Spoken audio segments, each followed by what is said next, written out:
Hi guys, welcome to my channel Benazir world. இன்றைக்கி நம்ம என்ன பார்க்க போகிறோன்னா கேரமல் புட்டிங் எப்படி செய்யலான்னு பார்க்கலாம்.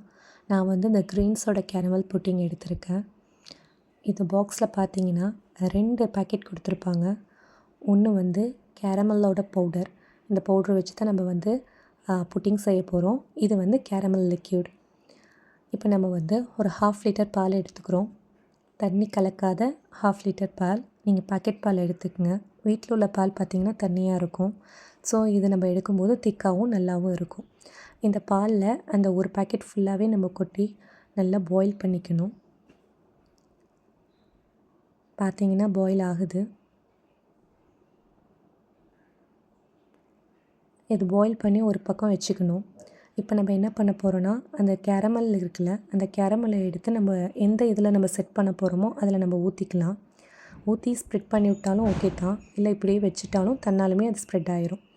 இப்போ என்ன பண்ண போகிறோம், அந்த புட்டிங்கை சூடாக உள்ள புட்டிங்கை அதில் ஊற்றிடணும். ஊற்றினதுக்கப்புறம் இதை அப்படியே நம்ம விட்டுறணும். கொஞ்சம் இந்த சூடு ஆடுற வரைக்கும்.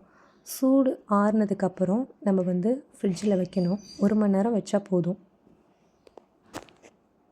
சூடு ஆறிடுச்சு. இப்போ நம்ம க்ளோஸ் பண்ணி ஃப்ரிட்ஜில் வச்சிடலாம். இப்போ நம்ம ஃப்ரிட்ஜிலேருந்து எடுத்தாச்சு.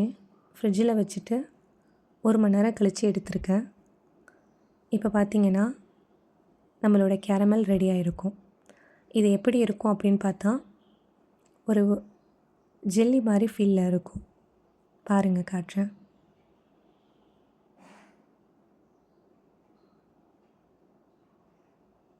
பாருங்கள், ஜெல்லி மாதிரி ஃபீலில் இருக்கும். பர்ஃபெக்டான கேரமல் ரெடி ஆயிடுச்சு.